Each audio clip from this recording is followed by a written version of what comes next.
যে বিএনপি যদি ক্ষমতায় আসে কোনো কারণে তারা জুলাইকে অস্বীকার করবে, তারা গণ অভ্যুত্থানকে অস্বীকার করবে, তাদের সামনে একটাই কুরআন আছে, বাইবেল আছে, তার নাম হচ্ছে সংবিধান।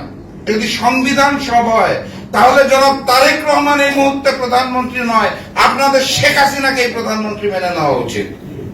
সংবিধান মেনে যদি চলতে হয় তাহলে এই নির্বাচন অবৈধ। ইফতার মাহফিলের পূর্বে আসলে বক্তব্য দেওয়ার তেমন কিছু নাই।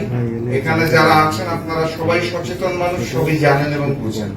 আমরা যেটা দেখতে পাচ্ছি আমাদের জায়গা থেকে সেটা হচ্ছে এই যে সবাইকে ম্যানেজ করে যে একটা ম্যানেজ ভোট আয়োজন করলো এবং তারপর যে জনাব তারেক রহমান প্রধানমন্ত্রী হলেন, হওয়ার পরপরই কিন্তু অরিজিনাল চেহারাটা বের হয়ে এসেছে। যেটা আমরা আগে আশঙ্কা করছিলাম এবং আগে থেকে দাবি করছিলাম যে জাতীয় নির্বাচনের পূর্বে গণভোট আয়োজন করতে হবে। আমরা কিন্তু বাংলাদেশ জামায়াতে ইসলামীর নেতৃত্বাধীন তৎকালীন 8 দল, বর্তমানের 11 দল, আমাদের একটা বড় দাবি ছিল গণভোটটা আগে হতে হবে। কারণ তখনই আমরা এটা চিন্তা করছিলাম যে বিএনপি যদি ক্ষমতায় আসে কোনো কারণে তারা জুলাইকে অস্বীকার করবে, তারা গণ অভ্যুত্থানকে অস্বীকার করবে, তাদের সামনে একটাই কুরআন আছে, বাইবেল আছে, তার নাম হচ্ছে সংবিধান। যে কোনো বিষয় আসবে আপনারা দেখবেন সামনে তারা সংবিধানকে দাঁড় করিয়ে দিয়েছে। আমি বিএনপির নেতৃবৃন্দকে বিনয়ের সাথে প্রশ্ন রাখতে চাই, যদি সংবিধান সব হয় তাহলে জনাব তারেক রহমান এই মুহূর্তে প্রধানমন্ত্রী নয়, আপনাদের শেখ হাসিনাকে এই প্রধানমন্ত্রী মেনে নেওয়া উচিত।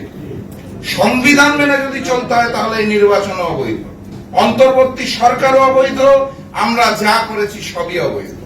তো সেই জায়গাটার থেকে বিএনপি নেতৃবৃন্দকে আমি বিনয়ের সাথে অনুরোধ করব, এখনো সময় আছে সংস্কারের জন্য, ভবিষ্যৎ বাংলাদেশের জন্য আপনাদের সকল দলের সাথে একমত হয়ে জুলাই সনদ বাস্তবায়নের জন্য যা যা করণীয় আছে সেটার জন্য এখন থেকেই কার্যক্রম শুরু করতে হবে।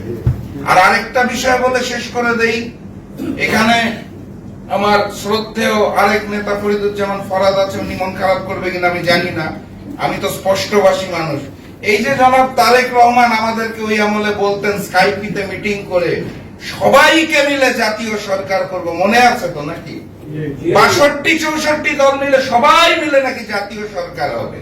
62-64 দরকার নাই, আপনার সাথে যারা শেষ পর্যন্ত ছিল, ইরান ভাই তো থাকতে পারে নাই, রাশেদ প্রধানকে তো আপনারা রাখতে পারেন নাই, ফরিদুজ্জামান ফরহাদ সুদ্ধা যারা শেষ পর্যন্ত ছিল তাদেরকে নিয়ে জাতীয় সরকারটা কতদূর কি হলো? আর কত মিথ্যা কথা বলবেন জনাব Tarique Rahman?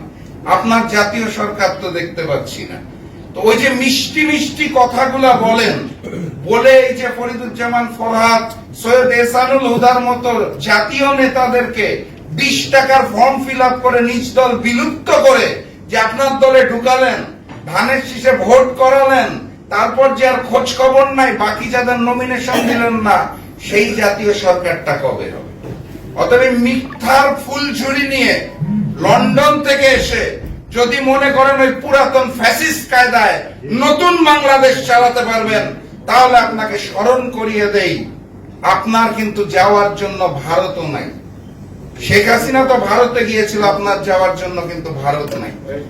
Return ticket ready করে তারপরে ফ্যাসিবাদী কায়দা শুরু করবেন, কারণ বাংলার মানুষ রক্ত দিতে শিখে গিয়েছে, নতুন ফ্যাসিবাদ আর জন্ম হতে দিবে না ইনশাআল্লাহ।